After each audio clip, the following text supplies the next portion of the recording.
Le crépuscule s'étendait sur la vallée, drapant les vignes de Saint-Émilion d'un voile violet. Dans le chai centenaire du château de Valois, l'odeur enivrante du vin nouveau se mêlait à la tension palpable. Camille, le visage rougi par la chaleur des cuves et l'humiliation, serrait les poings. Ses mains, abîmées par des années de travail acharné, tremblaient à peine.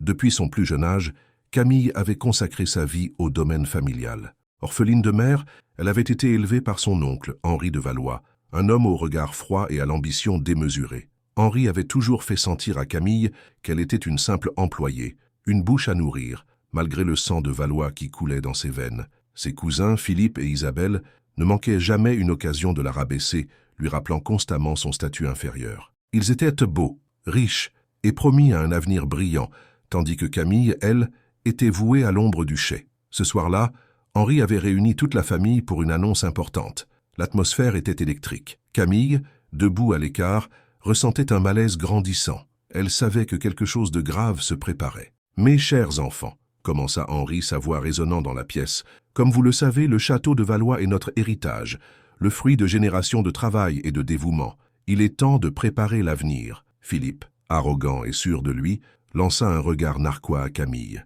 Isabelle, elle, affichait un sourire satisfait. Camille sentait son cœur se serrer. « J'ai décidé, » continua Henri, « de nommer Philippe et Isabelle co-directeurs du domaine. Ils possèdent l'ambition, l'intelligence et le charisme nécessaires pour mener le château de Valois vers de nouveaux sommets. » Un murmure d'approbation parcourut l'assemblée. Philippe et Isabelle se congratulèrent, leur visage rayonnant de fierté. Camille, elle, sentit le sol se dérober sous ses pieds. Elle avait toujours espéré, secrètement, qu'un jour, son travail acharné serait reconnu, qu'elle aurait sa place au sein de la famille. Mais cet espoir venait de s'éteindre, brutalement. Henri, comme s'il se souvenait soudainement de sa présence, se tourna vers Camille. « Camille, toi, tu continueras à t'occuper du chai. C'est là où tu es le plus utile. » Les mots d'Henri résonnèrent comme une gifle.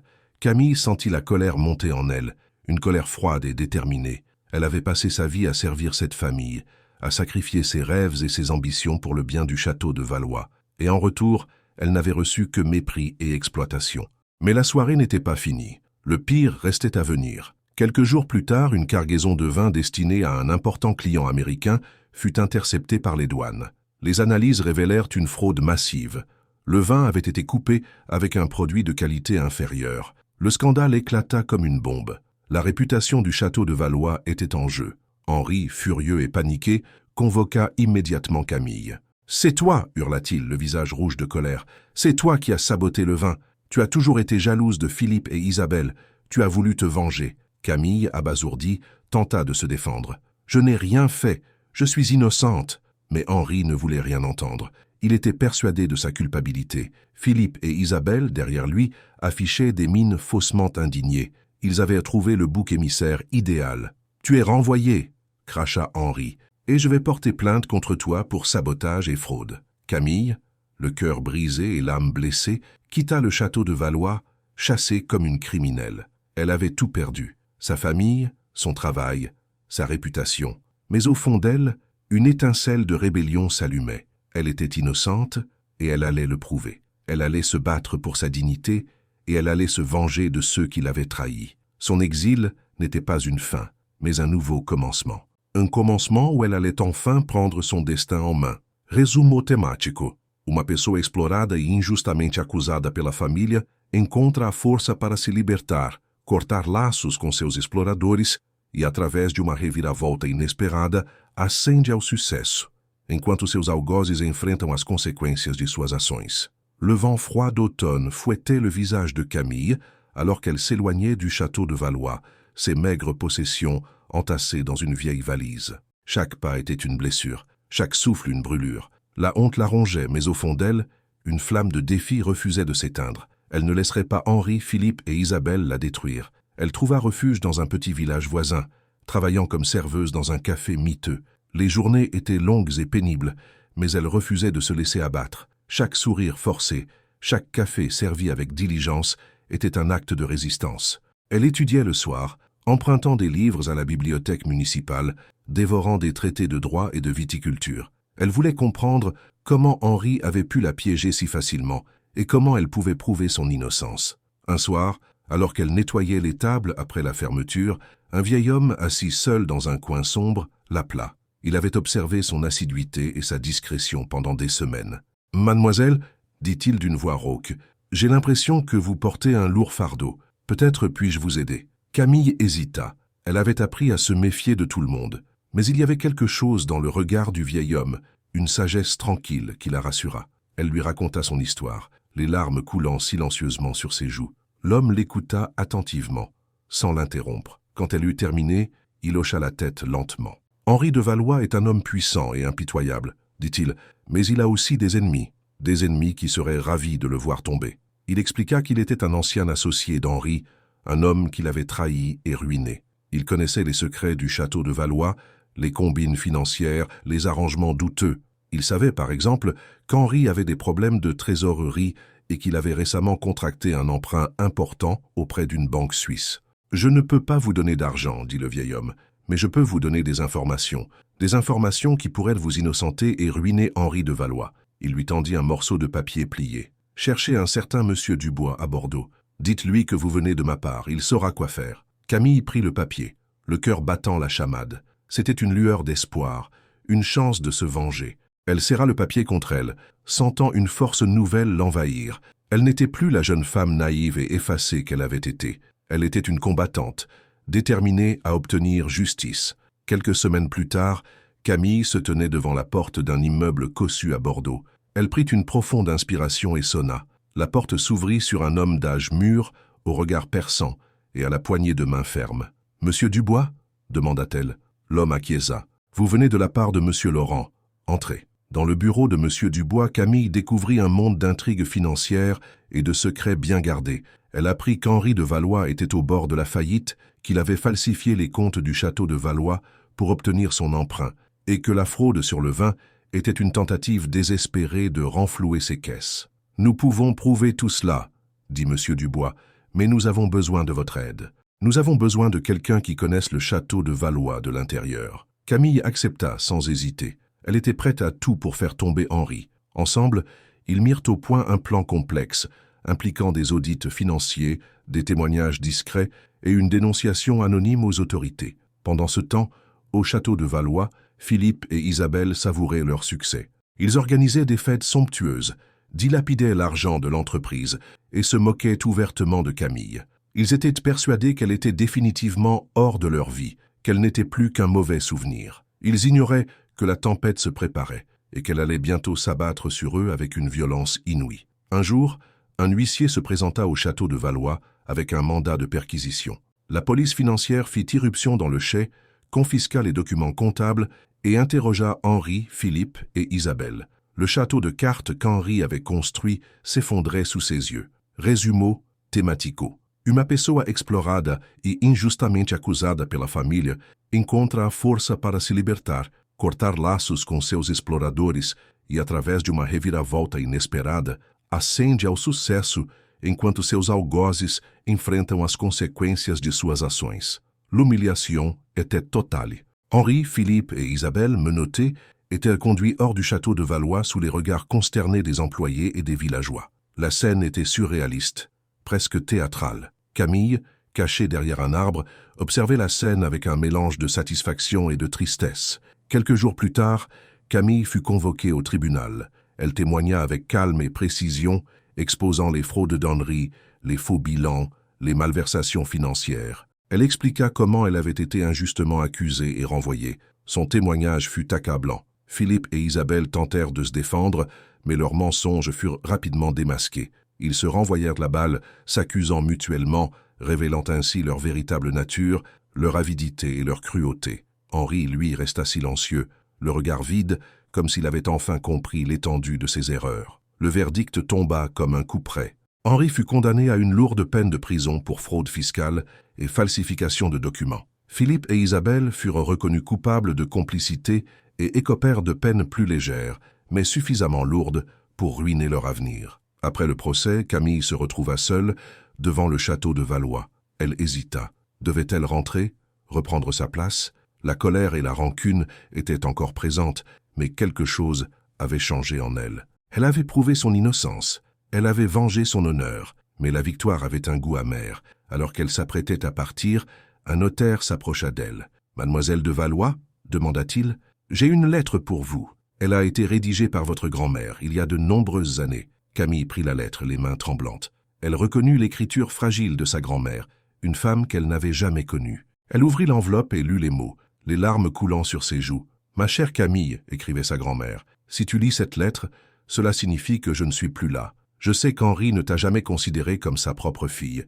Il a toujours été jaloux de ton talent et de ta gentillesse. Mais sache que tu es la véritable héritière du château de Valois. Ton père, mon fils, avait toujours voulu que tu reprennes le domaine. J'ai caché cette lettre en espérant qu'un jour, tu serais reconnue à ta juste valeur. Ne laisse personne te voler ton héritage. Bats-toi pour ce qui t'appartient. » Camille resta pétrifiée. Elle était l'héritière du château de Valois.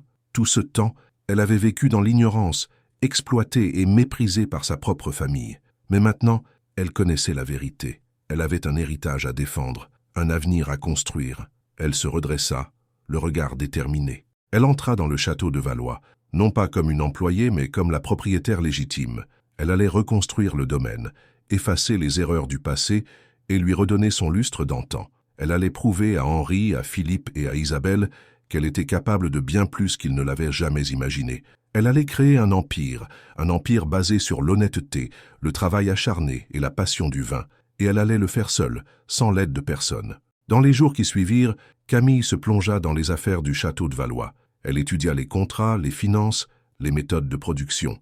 Elle rencontra les employés, les fournisseurs, les clients. Elle écouta leurs conseils, leurs critiques, leurs suggestions. Elle apprit vite, très vite. Elle découvrit que le domaine était au bord du gouffre, endetté et mal géré, mais elle refusa de se décourager. Elle mit en place un plan de redressement rigoureux, réduisant les dépenses, optimisant la production, améliorant la qualité du vin.